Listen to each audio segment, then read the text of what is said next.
उसने कोयले के टुकड़े से पत्थर पर लकीरें खींचकर एक आसान सा नमूना बनाया, नमूना मतलब डिजाइन बनाया, और गंभीरता से कहा, देखिए सिर्फ इन्हीं लकीरों को बहुत ध्यान से तराशना है। अकबर ने पत्थर पर छेनी रखी और जोर से हथौड़े से वार किया। इससे कटाव ज्यादा गहरा हो गया। अब राजा अकबर तो सीख रहे हैं काम, जब उन्होंने वार किया तो वो ज्यादा उस पर ठोकर लग गई। तो आगे केशव क्या कहता है, अरे अरे नहीं नहीं। केशव ने तुरंत गद्दी पकड़ी, हथौड़े को आहिस्ता से मारना है, ऐसे उसने करके दिखाया और हाँ, अपनी आंखें थोड़ी मीच कर रखे वरना कीचे उड़कर आंखों में चली जाएंगी। वो राजा अकबर को सिखा रहे हैं कि कैसे उसने काम करना है। राजा अकबर को वो केशव उनको सिखा रहा है कि ऐसे थोड़े को आहिस्ता मतलब स्लो से मारो आप, और अपने आंखें थोड़े मीच कर रखो ताकि उसमें कोई पत्थर वगैरह ना चला जाए, उसकी बारीक जो किरची है वो ना चली जाए। अकबर मुस्कुराए, जी हजूर। अब अकबर वो बच्चे को कह रहे हैं, काम सीख रहे हैं और साथ में उसको कह रहे हैं जी हजूर, ठीक है। जवाब में केशव भी मुस्कुरा उठा। वह लगभग भूल ही गया था कि उसकी बगल में बैठा वह व्यक्ति हिंदुस्तान का बादशाह है। उसको ऐसे ही लग रहा था कि कोई उसका फ्रेंड ही उसके पास बैठा हुआ है। उसको लग ही नहीं रहा था कि हिंदुस्तान का बादशाह उसके पास बैठा हुआ है। एक अनाड़ी से व्यसक पर अपने काम की थाक जमाने में उसे मजा आ रहा था। उसको मजा आ रहा था कि वो तो एक छोटा सा अनाड़ी है और इतने बड़े आदमी को वो काम सिखा रहा है, उसको इस काम करने में मजा आ रहा था। ऐसे वह बड़े ध्यान से देख रहा था कि अकबर किस तरह लकीरों को उकेर रहे हैं।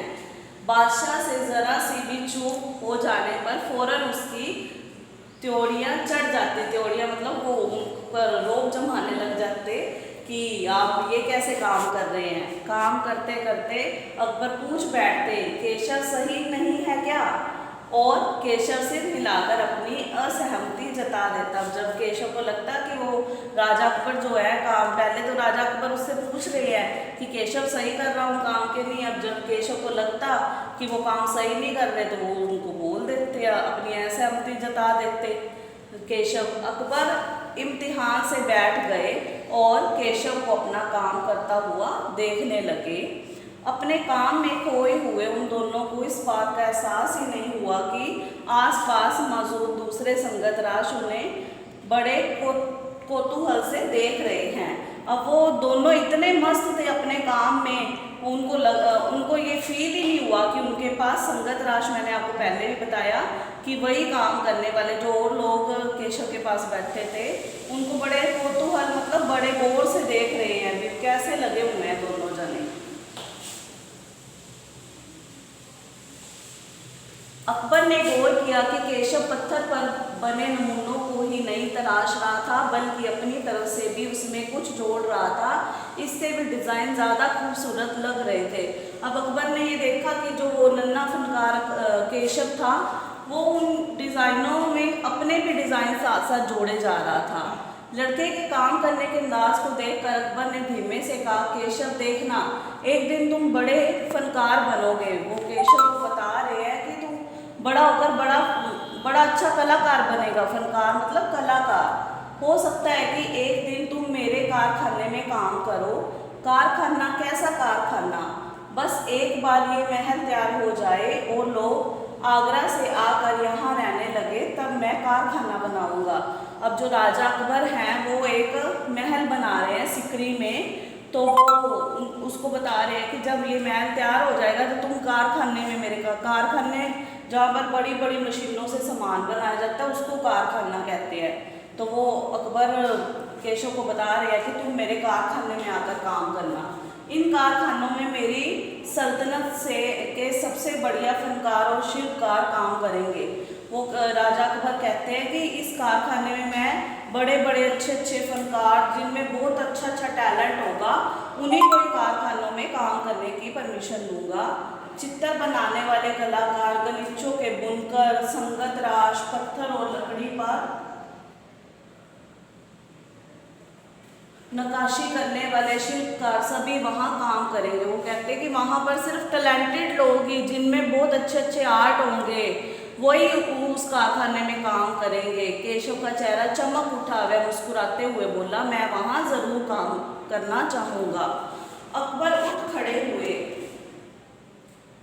जाते हुए बड़े प्यार से केशव का कंधा थपथपाया और कहा, अच्छा बेटा, अपना काम जारी रखो।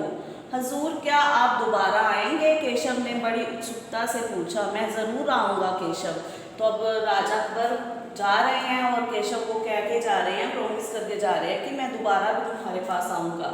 फिर तो पूरे दिन संगत राशियों के बीच केशव की धूम मची रही। वह बार बार बादशाह से हुई अपनी मुलाकात सबको सुनाता रहा।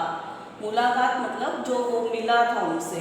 रात हो चली थी, केशव बहुत थका हुआ था, पर आंखों में नींद कहाँ। वह धीरे से अपने पिता के बिस्तर में घुस गया। पिता ने मुस्कुराकर कहा, तुम तो अभी से इतने प्रसिद्ध हो गए हो। प्रसिद्ध मतलब फेमस हो गए हो। बादशाह सलामत ने कहा है कि वह एक दिन मैं बहुत बड़ा कलाकार बनूंगा। अब केशव अपने पिता को सारी बात बता रहा है, जो बादशाह से उसकी बातचीत हुई है। वो कह रहा है कि केशव बता रहा है अपने पिता को कि बादशाह सलामत ने उसको बोला है केशव को कि वह बड़ा होकर कलाकार बनेगा एक अच्छा। अपने सिर को पिता की बाहों के सहारे टिकाकर केशव धीरे से बोला, हमारे बादशाह बहुत ही नेक इंसान हैं। बिल्कुल सही, पिता ने कहा।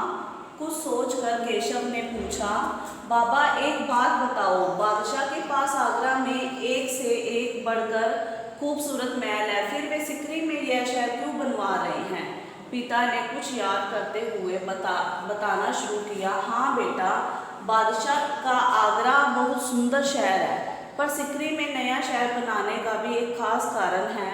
मैंने सुना है कि जब बादशाह अकबर की कोई संतान नहीं थी, इस वजह से वे हर वक्त परेशान रहते थे। वो उनको बादशाह अकबर की स्टोरी सुना रहे हैं। वो कहते हैं कि पहले जो बादशाह अकबर थे उनके कोई भी बच्चा नहीं था, तो वे काफ़ी साधु संत और फकीरों के पास गए। भटकते भटकते बादशाह ख्वाजा सलीम चिश्ती के पास सिकरी आए। ये जो ख्वाजा सलीम चिश्ती है, ये माने हुए जो हैं मुसलमानों के गुरु होते हैं, वो उनके पास भटकते भटकते पहुँचे। उन्होंने ही बादशाह को बताया कि उनके लिए एक नहीं तीन संतानें होंगी। शहजादा, सलीम, मुराद और दलियान, ये तीनों राजा अकबर के बच्चों के नाम हैं। केशव ने चहचहाते हुए कहा, बिल्कुल सही। पिता ने आगे कहा, बिल्कुल सही। तब बादशाह ने ख्वाजा सलीम चिश्ती के सम्मान में सिकरी में नगर बसाने का फैसला किया।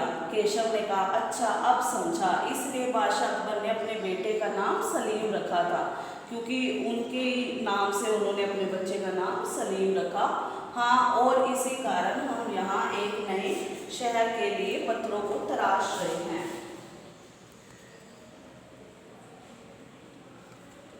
केशव नींदी आवाज में बोला। पिताजी ने देखा कि उनका लाडला बेटा सो गया है।